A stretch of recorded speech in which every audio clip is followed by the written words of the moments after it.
The search for the alleged Dutch drug baron, Jos Leijdekkers, who is reported to be living in Sierra Leone, has taken a new turn as the Dutch government has submitted an extradition document to Sierra Leone's Minister of Justice and Attorney General last week.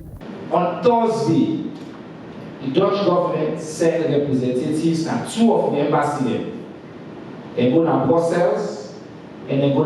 On Thursday last week, the Dutch government sent representatives to our embassies in Ghana, Accra. They requested a courtesy meeting, which was scheduled the following day, Friday, as the Attorney General was awaiting their arrival. Our ambassador in both countries agreed to meet with the Dutch representatives, during which they handed over documents and files addressed to the Attorney General, the Minister of Justice and the Minister of Foreign Affairs.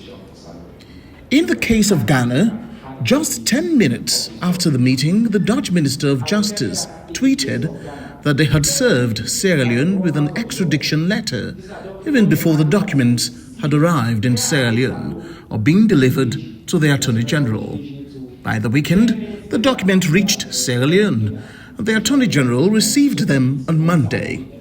In accordance with the law, the Attorney General will now examine the documents and, based on his review, will study the case and advise on the next steps. So here's a copy. Saludon received a copy of this document. The Attorney General, as per law, now to examine the documents. And based on the examination, will study these documents and will advise exactly on next steps. Sierra Leone's 1974 Extradition Act outlines the legal framework for extraditing individuals accused of crimes committed in other countries. The law allows the Sierra Leonean government to surrender a fugitive to a requesting state if they meet specific criteria, particularly if the offense being considered is a crime in both jurisdictions. When we make an application to the courts, the individual or individuals will want for pull for extradite. When an application is made to the court, the individual subject to the extradition request has the right to hire legal representation to argue their case.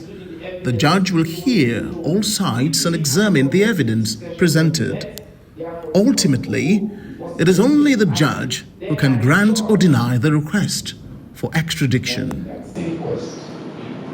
Only after the judge grants that request, then the government may enforce the handover. Last week, the Inspector General of Police informed the Sierra Leonean public that an open-source investigation was underway for Mr. Leijdekkers, whom law enforcers have described as Omar Sharif. There is a cloud of rumor amid widespread anxiety that Omar Sharif, the alleged drug baron, may have escaped the territories of Sierra Leone, although that has not been confirmed.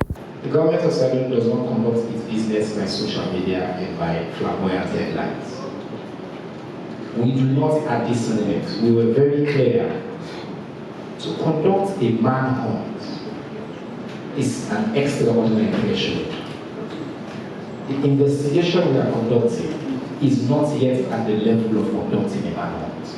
In a separate update, the Information Minister announced that after diplomatic engagement, a memorandum of understanding has been struck between Sierra Leone and Guinea for joint judicial investigations regarding the 7 suitcases of cocaine that were discovered in a Sierra Leone embassy vehicle at the Guinean border. The Sierra Leone ambassador to Guinea has been finally recalled to Sierra Leone to provide an update on this matter. AYV will continue to bring you developments on this story as new facts unfold. Memona Tosuma, AYV News, Freetown.